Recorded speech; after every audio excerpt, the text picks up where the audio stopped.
Welcome to the Real Bible Rub podcast once again. And I want to ask, do you have free will? If you're like me, and probably almost everyone, you feel like, yeah, that makes a lot of sense. I mean, I have some agency over my life. I can make decisions no matter who I am. I must have free will. But it's very interesting how there are a lot of people that argue against that and say that free will is an illusion.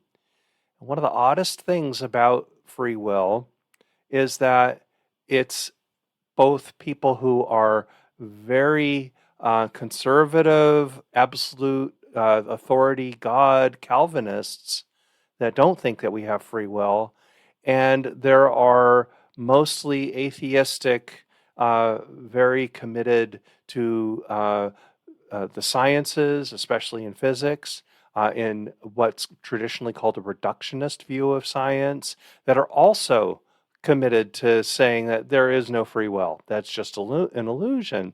Isn't that interesting that people that you would consider usually maybe on the opposite sides of what belief is and their views of reality, how they seem to agree that we don't have free will, or that free will is just an illusion, and an odd agreement, as I call it. I'm going to explore this a bit today. There's a number of ways to approach it, and I think that it depends a lot sort of on the axioms that you use or the basic beliefs that you have on whether free will exists or not. I think that also gives you some idea and hope for the future. If we don't have free will, then we don't have as much of a hopeful view of what we can do with it as others. Now, there's ways to get around this, and I'll describe that a little bit. Probably the most popular Christian way to get around free will or is Molinism, and I'll describe that a little bit. But Molinism is very old and really doesn't have the benefit of modern science or modern understanding at all. But I'll discuss that a little bit. I'll also discuss a little bit about the idea of reductionism and first principles, which is something that you hear very much from, I think, just an amazing scientist and teacher, explainer, Brian Greene. And he has written quite a bit about the idea of that free will is an illusion that we have, and he takes it from a totally scientific point of view, in terms of the multiverse, the standard model, relativity. So totally from a physics point of view.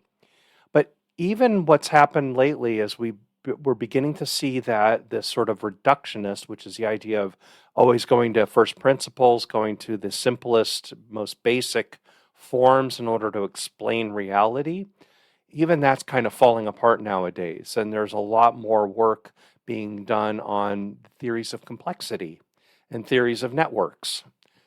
So I think that also can give us some views on this in the future. So let's back up a little bit and describe what is free will and how it's seen in different places. Of course, free will is very familiar to all of us because it just means that we have the ability to control our actions. We have this choice that we make in every day, and nobody argues against the idea that we make choices. It's just where do these choices originate from? If you take this view that, well, these choices originate from things being predestined or under the control of God, that's one way to look at it. Or you can look at it as these choices are made because of chemical impulses in the brain and our desire for self-preservation. And when you project those impulses on the fact that, time as we know it doesn't really exist. There's an illusion of time, and that all events and all possible events are projected on the multiverse or on the universe. You could say, oh well, we don't really have free will. So you can see these two different views of it. The problem with both of these is that you have to ask, well, if we don't have free will, do we really have existence? Do we really have uh, a God that is involved with humanity or not? Or do we have, if you take it from an atheistic point of view, do we really even have a reality if the timeline is independent, or the flow of time, or as Richard Feynman says, time doesn't flow. Time is a process, and that time depends on action. Action makes time happen. So if you don't have the action, if you don't have the choice, you don't have the uncertainty that goes with a choice, then maybe you don't have reality. Maybe you don't have time. Maybe you don't have the universe in that respect. So these are big concepts that I think that we can go and we can look at them in a way that kind of gives us a little bit of a different perspective. We're not victims to the universe in the way that we think we are, or that people try to tell us that we are. However, we do operate on multiple levels, right? There is no doubt that all of us are instinctual. One thing about in biology that has become very apparent in the last couple of decades is how instinctual human beings are, that so many of our actions necessarily are non-cognitive.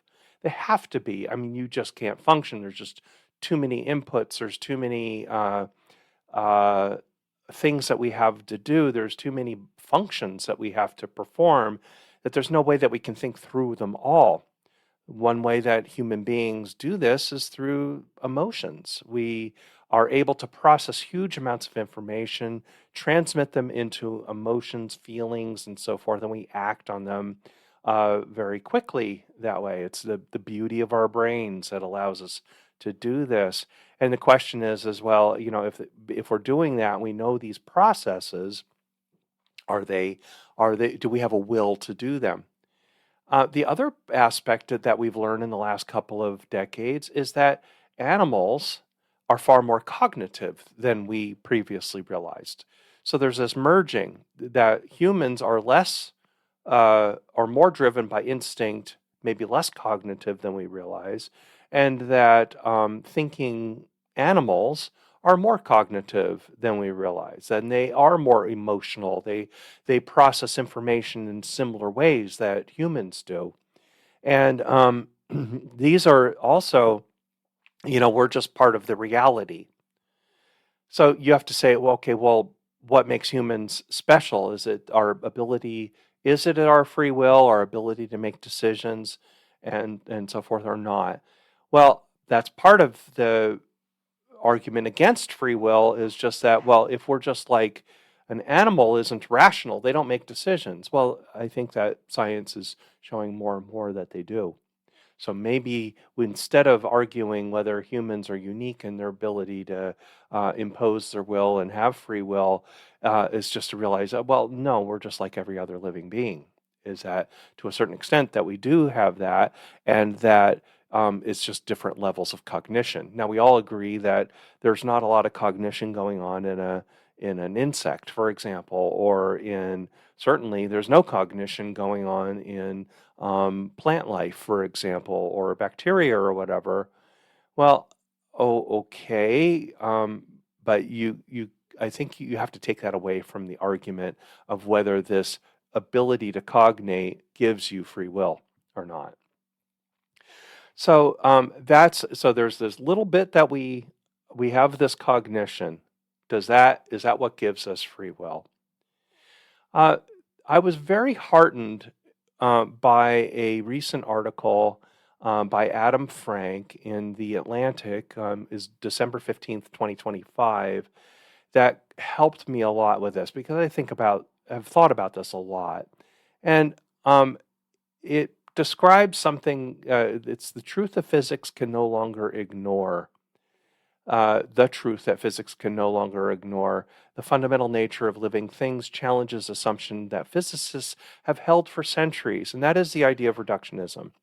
Since since Newton, the idea has always been if we can simplify, looking for the underlying simplicity in the universe, that and we can discover unifying laws.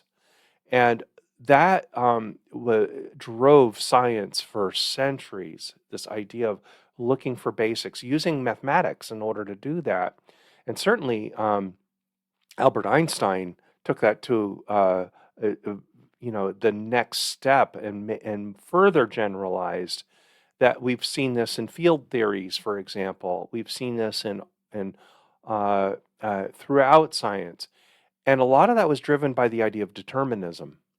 Is that if you have data, you have processes, and those and you have all the information that you need, you can predict every outcome.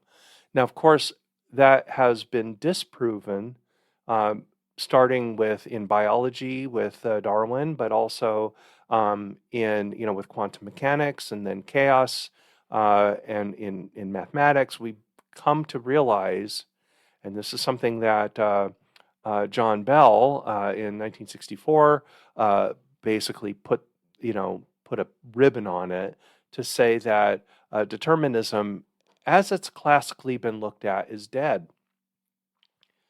Uh, what you've seen, however, though, is that Brian Greene, for example, in his views of the multiverse, and in his views of um, string theory, for example, takes reductionism a step further, quite a bit further. Uh, this was, throughout the 20th century, we saw this, especially with the development of what's called quantum chromodynamics, which is the idea. This is what is it? Gell-Mann, Murray Gell-Mann did this, and the idea that you of quarks and and and then the development from quarks and into string theories goes, well, I mean, we can reduce everything to energy waves, right? We can look at the multiverse. We can look at timelines and realize that, well, timelines are not fixed. And we can reject all of those older ideas in order to realize and reduce down to the essentials, essentially. And this is very much, if you read Brian Greene's work, like I said, he's a brilliant physicist, and also been very helpful and a great teacher. But I think that he is driving toward this idea of reductionism.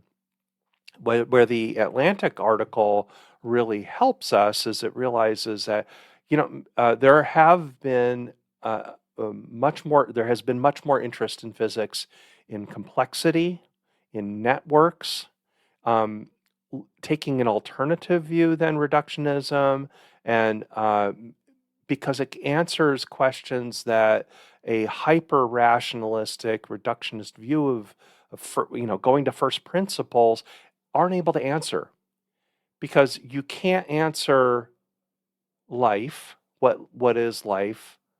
You can't answer things like the self-organization of life and what we do and how life self-organizes. You can't answer those questions with this reductionist view, looking at ever smaller uh, particles, basically.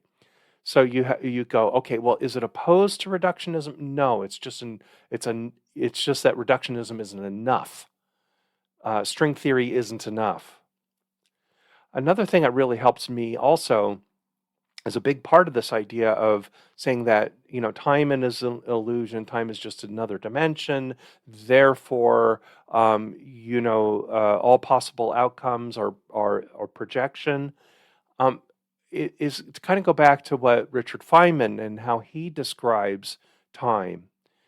If you go, and this is relativistic, right? If you go up to the speed of light, basically there is no time.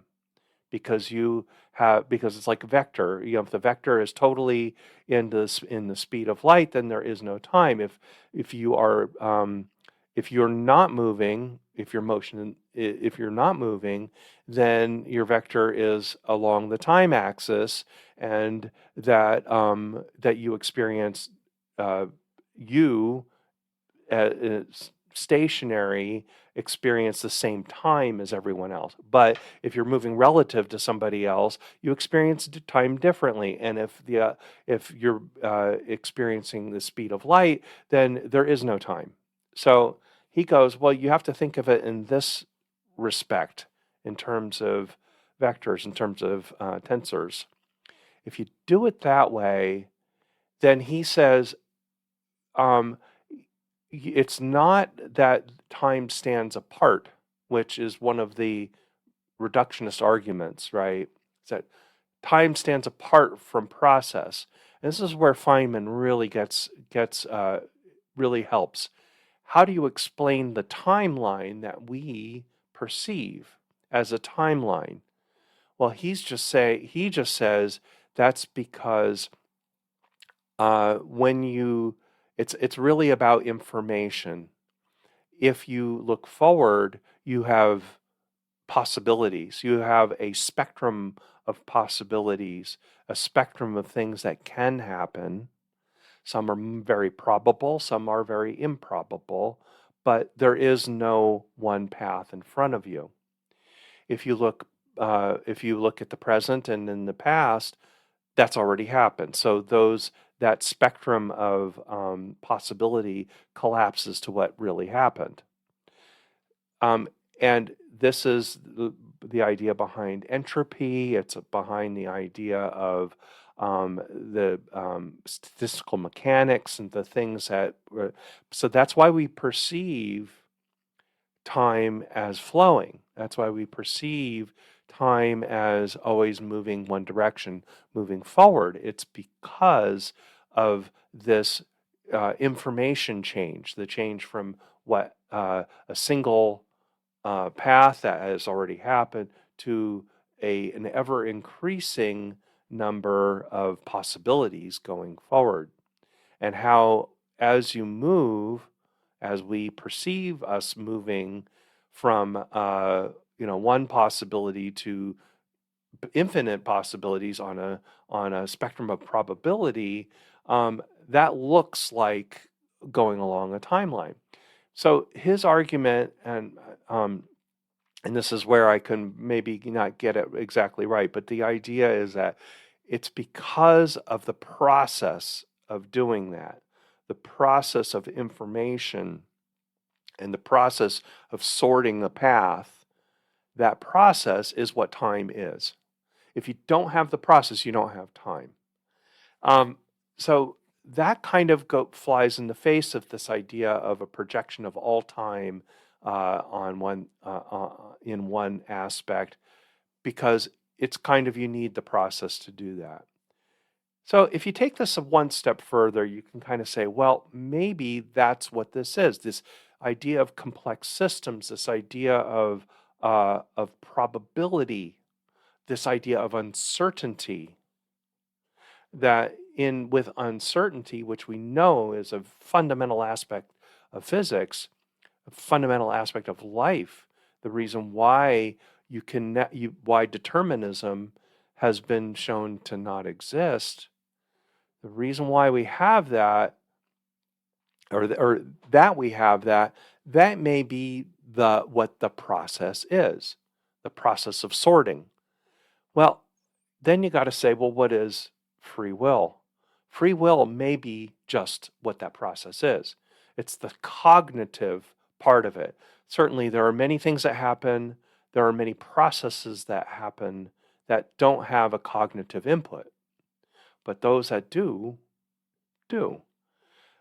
This is where I think that the author Meg Wheatley really helps or has written about quite a lot. Now, Meg Wheatley is not, a physicist, but she is a very science oriented organizational psychologist, and theoretician. She's written a lot about leadership and about how we look at reality, and then how do how does it fit with the science of and probability, and how life organizes and how things organize. And I think that her work was very prescient, because in just the last couple of decades we've seen a lot more work done on complex systems. And in fact, the 2021 Nobel Prize in Physics was awarded to three people who were are talking or for their work in understanding complex systems and networks and how that works together. And like I said, that doesn't oppose, the fundamental physics of, particle physics and stuff like that. It's just that you can't do one without the other. You can't just say everything is just this, relativistic view of space time, and the multiverse, the standard model, for example. Those are all, very interesting theories and lots of great work. But you can't just say, well, that's all there is. On top of it, you have networks, you have complexity, and how complexity works. And we've seen it in mathematics, and we've seen it in uncertainty. So what Meg Wheatley does that I think is really valuable in her book, Who Do We Choose to Be, which has just come out with another edition a couple years ago, but other work, is she talks about this complexity. And she talks about it in a way that really blew my mind when I first read her work, was just this idea of self-organizing, that human beings and societies in decision making tend to self-organize. And we see this all the time, is that, yeah, it feels like everything is tending, and as we see, everything tends toward disorder. But as living beings, remember, this is what it means to be a living being, is to create order, to expend energy in order to create order from disorder. That's what we do. And we do it biologically without cognition. We have chemical processes in our bodies, where we take food, we make energy, and take and building blocks like proteins and fats and stuff like that, and we turn that into highly ordered proteins that make our body. But we also use that energy to do processes, processes of movement, of circulation, of neural processes, and all of these things. So you can see that it's not an unthinking, or it's not. I wouldn't say that, because a lot of it doesn't happen with cognition, but there seems to be an order making, expending energy to make order thing that is built into what it means to be a living being. And that's part of the process. That's part of the timeline. And from Meg Wheatley's point of view, she's definitely not a determinist. From her point of view, that is what it means to be alive, but that's what it also means to be human, is to be part of this self-organization process. It not only happens in terms of what we do individually, but what we do collectively with people. When you look at society, you see this quite a lot too. When it feels like things are going really off the rails, which it has many times in history, and I've spoken about that quite a bit, is every once in a while you get these movements in history that we seem to come out of these a little different, a lot of times a little better. There is this idea that progress is an illusion as well, and you'll find that it's often the same people who say that free will is an illusion. They'll say progress is an illusion. But that's not true. I mean, you can see that we do learn more. You can see that we are able to manage our environment differently, less harmfully, and we are able to improve in our ability to work together. If you don't have that, then you don't have a motive or a spirit for change. One of the most interesting things that I uh, have encountered in recent months is when I talk to people, especially in this time of great change in our society and in the world around us, is that uh, they always talk about an immutable God. They always talk about God uh, um, is sovereign, is absolutely unchangeable. Well, but the thing is that our scriptures, if we believe the Bible has any value, that's the whole story of the Bible is how God's changing and how God became, if we this Yahweh of the Israelites spread around the world, and how um, there's covenants that happen, and you can say, oh, well, these covenants are predetermined, that God has a timeline and it's all been set out already. But the scripture doesn't say that, and you can see how there is adjustment going on as people grow. And this is what we would call a relationship, that not just one party in a relationship is immutable and the other party is the one that does the changing, is that if it's a true relationship, that both parties change. I know that's deeply uncomfortable because we've been taught by Calvinism, we've been taught by this idea of an all-controlling God, omniscient, omnipresent, and in all of these ways. And you can have those beliefs, and you can pick out verses that talk about, uh, always, now and forever, right?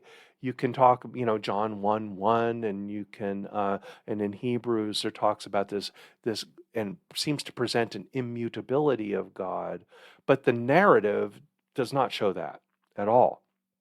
Instead, it shows relationship and change, and that to me shows process. So this may be why we have these odd bedfellows, this confluence of atheist views of the universe, this idea of reductionist view of science, and the Calvinist absolute control, absolute sovereignty view, where we have no agency because it's already been determined, and why these reach together instead of being in this messy middle, where I think most Christians are. Most people of all types, of all religions, of all philosophies, most people are in this sort of messy middle, where we do think we have free will, that we don't believe in an immutable God, nor do we believe in an absolute uh, um, uh, uh, determinism of the universe either. Because both of these do depend on determinism, this idea that everything's already set out and that there's no place for process, no place for process in time, which is uncertainty, and which is the moving from many possibilities to what happened already. This idea of time as a process, as Feynman says. So, how do we manage this? Historically, this has been managed in a lot of um, philosophical backflips, a lot of philosophical processing and work. And there have been many philosophers through time that have done this, Schopenhauer, and I can't even name them all, right? But in religion, it's Molinism is a great example of that. That the purpose of Molinism was a pre-Enlightenment. This is 16th century, so it's before the Enlightenment. It was a pre-Enlightenment attempt at reconciling absolute sovereignty, which the church pushed really hard, and that Calvin in the 16th century took as an absolute, and he took that, largely from Augustine, but also from Aquinas and the Catholic Church and Catholic theology, and didn't really question it. In fact, took it to a conclusion of saying, into pre, um, predestination and determinism, absolute divine determinism. And but already that it doesn't make sense. It doesn't make sense to how can you have a loving God if God causes suffering? And there are all kinds of ways of getting around this. And of course, I've spoken a lot about John Piper and all of this idea of the God smiling behind the frown. And that's all just ways of trying to get around this problem of sovereignty, get around the idea of an impassible God that doesn't do anything. Now, Molinism is one of those ways that happened before the Enlightenment. Most of the other things I've talked about happened after the Enlightenment. But it really is kind of it's just a way of equivocating instead of looking at it in a different way and saying that God's absolute sovereignty is not determinism. And we've seen a lot of that in the 20th century as we've developed new ways of looking at reality, especially with uncertainty, with probability, with chaos and everything.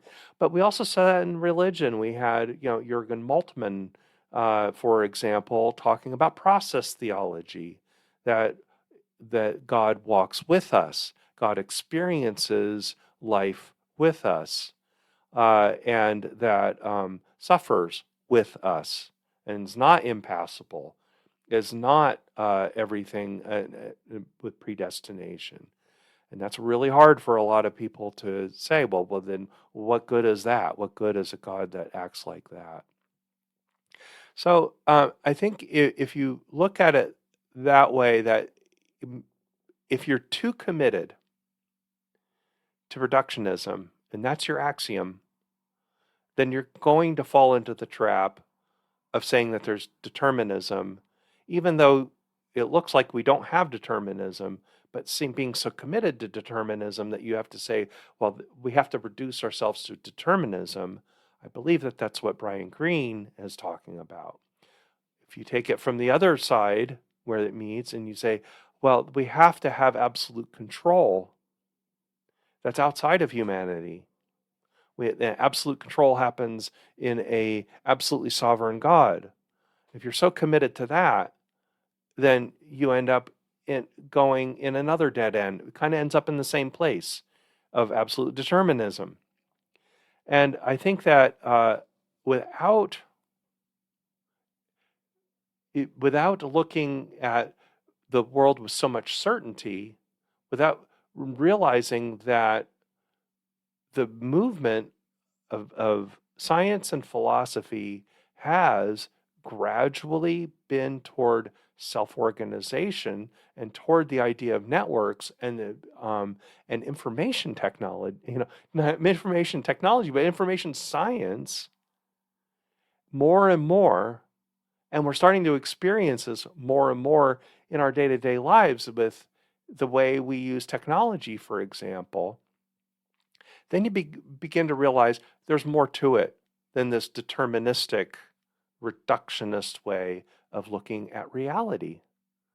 And I think that's freeing. I think what that does is that gives us it takes away some of our certainty, which makes us uncomfortable, but it gives us the ability to have a more modern faith, a more modern worldview or view of the universe, and realize that complexity and free will may be part of the same thing.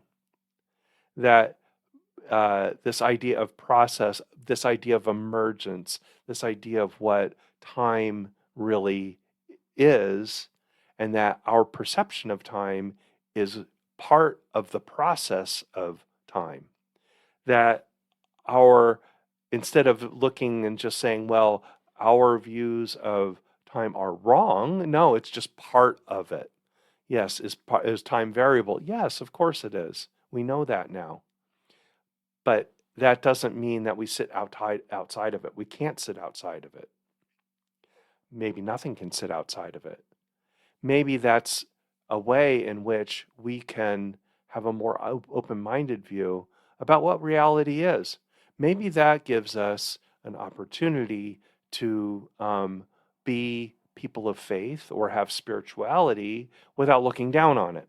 Or maybe that allows us to be scientific or look at data in these in a different way as well, and realize that, yeah, I'm not going to say that you make belief into a science, or am I not saying that you can scientifically explain what belief is. No, there is separation there, but they can coexist, just like reductionism and this deterministic view of things can coexist with the science of complexity, emergence, and networks, and how these ideas can coexist and can make things a lot richer. To me, that gives me hope. It also gives me hope that not only do we see it in the world and the way the universe works, but we also see it in our own relationships and our own networking that we do as human beings too. Is that self-organization is just part of it. That's just what life is. So I say these things with a lot of humility because I don't understand everything about that, and there are so many views out there that are so much larger than what I've discussed. But it just allows, I believe, some curiosity and the ability to stand back a little bit and not be so hardcore that you see so often on social media and discussions. I think it's ridiculous for a human being to say there is no free will. It's because how can you do that? How can you say there is no free will when you're just basically using your will in order to describe what free will is or is not? So instead of being so absolutist about it. So with that, I'd like to thank you for listening. Yes, I use the Bible as a important way of seeing how people have thought about these things forever. How we've integrated some of classical philosophy into our views coming through the Enlightenment, how we see science, and how we look at all of these things. And I go, wow, people who cling to certain ideas will say, for example, that the Bible says this or the Bible says that. Well, there's lots of things about the Bible that aren't really there. There are lots of ways to look at these things. And with that, I say, thank you for listening, and God bless you.